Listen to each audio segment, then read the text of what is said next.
Gertrude! Gertrude!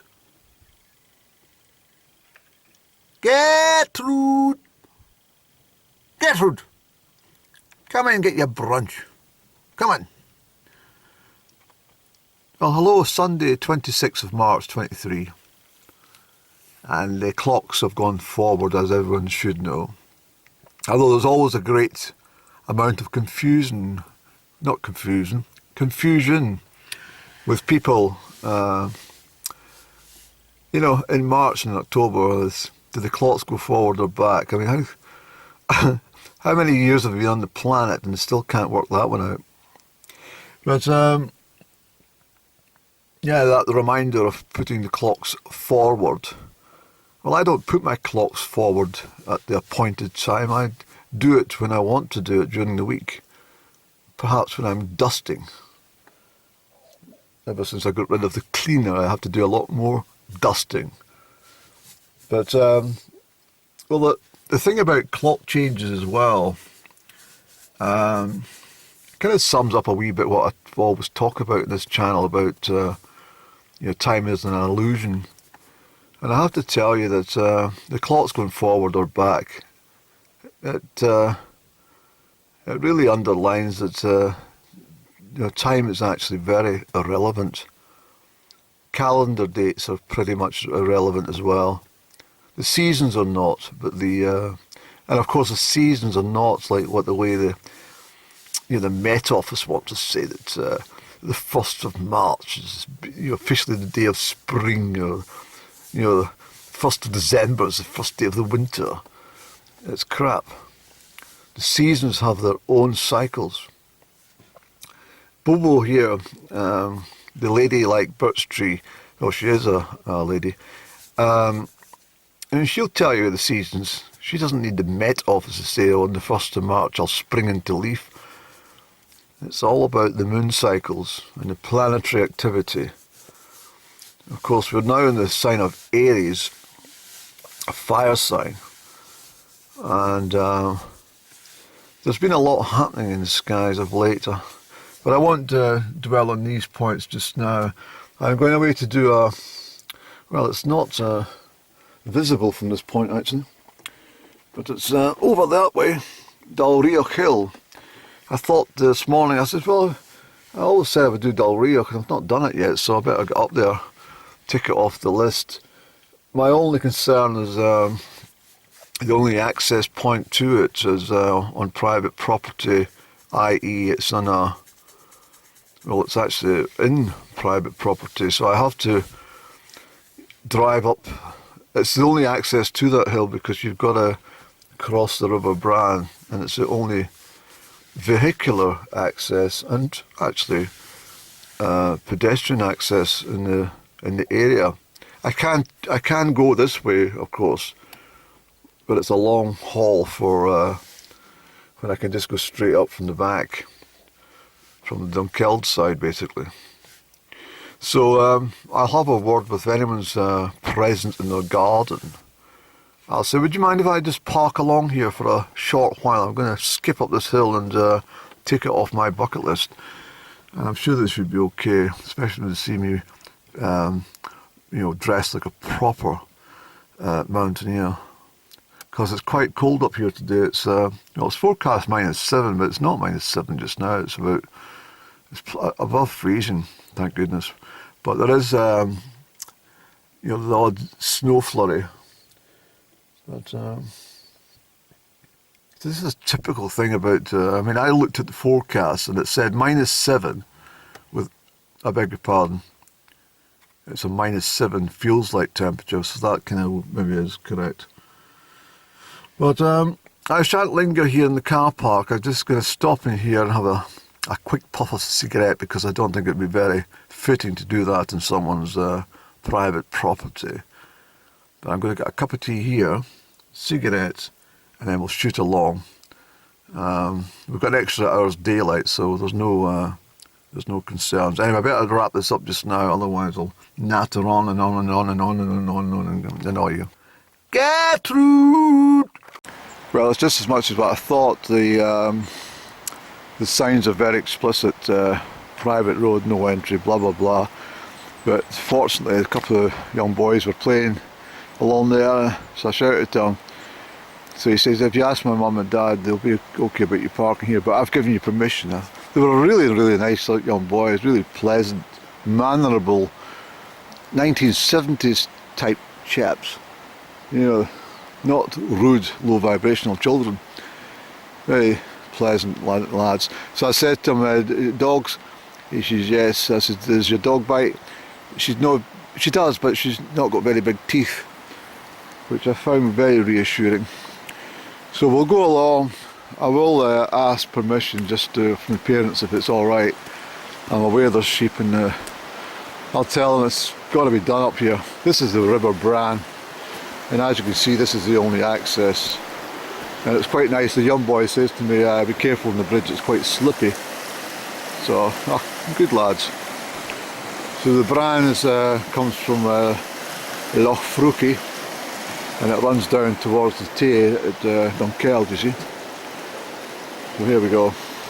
So I'll head up, I'll put the camera off as I get to the houses. Hopefully the, well, ducks, chickens and kids, that sums it up, isn't it? That's the kind of sign that up and down would like. Well, if we'd been together. Well, that was a wee bit without incident. There was nobody there to say I parked my car along the road there, but all quiet, maybe being a Sunday of course. There was not even any dogs yapping, so I don't know what the story is. That's Crieff from the southeast, and just at the top end of the ridge away at the back there was where I was yesterday, over the other side into the north side of Loch Fruki in Crieff. So it's not bad. This is a very, well, the reason I've never come up this one before is it looks rather dull, doesn't it? It doesn't look very exciting. I notice they've got signs up to say this is an archery range just in the left hand field. That's heading down towards Dunkeld.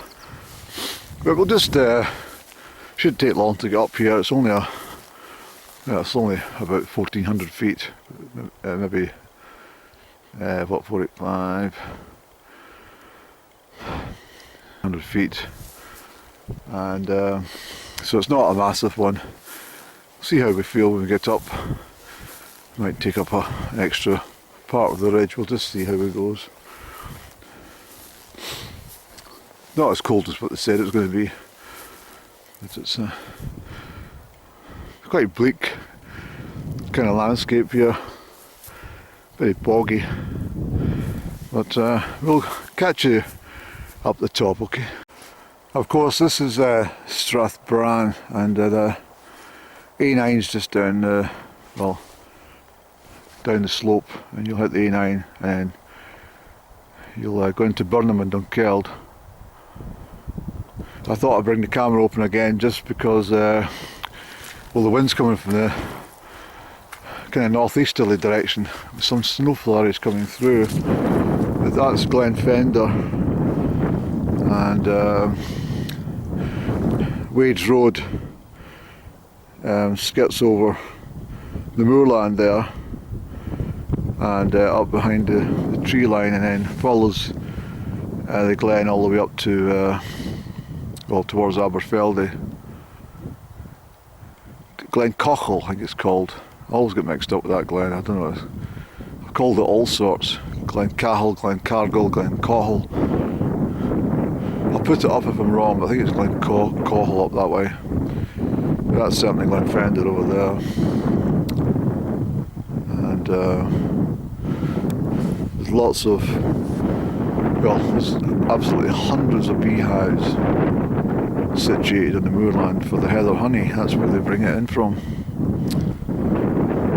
It's very productive estates around here in all honesty. And you're way out to, I've not got a zoom lens at the moment, but out to Mealnamfurin and Mealmore, which I was talking about, or at least I was on recently. But it's just a slow trudge up through the marsh. nothing eventful here. So I've taken a layer off for the climb, and let's say the wind's coming from behind, from the northeast, and lovely views opening up right across there. Beautiful.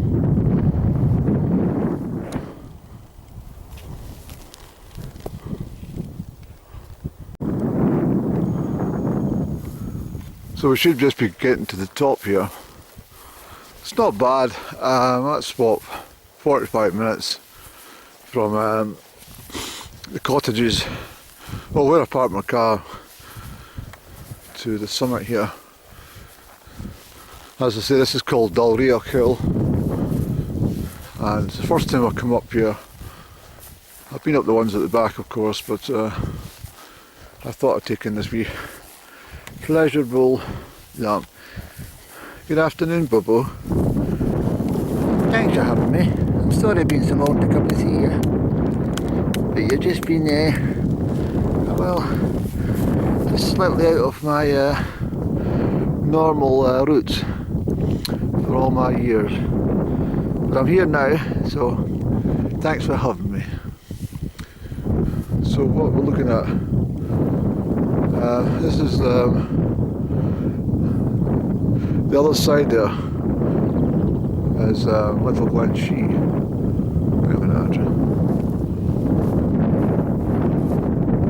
Yeah, it travels on the other side through to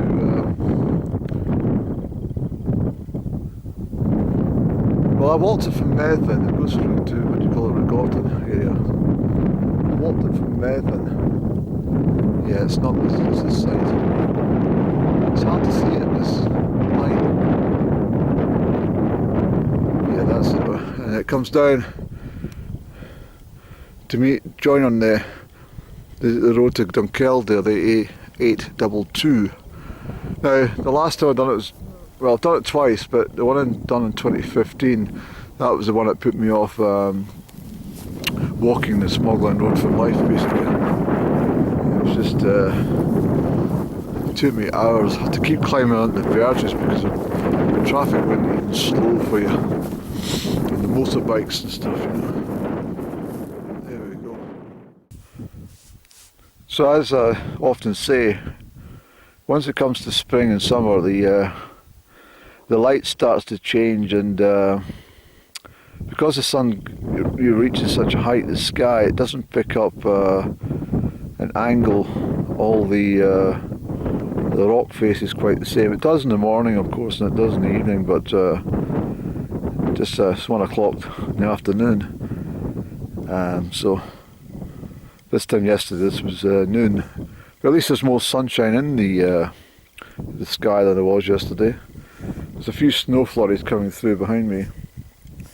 It's a cold northerly, but it's not at all as cold as what they were saying. Although when you sit for a few minutes, you start to feel it. So I'm going to put my jacket on, and I'm going to pour myself a cup of tea, and just keep cosy before we make the descent.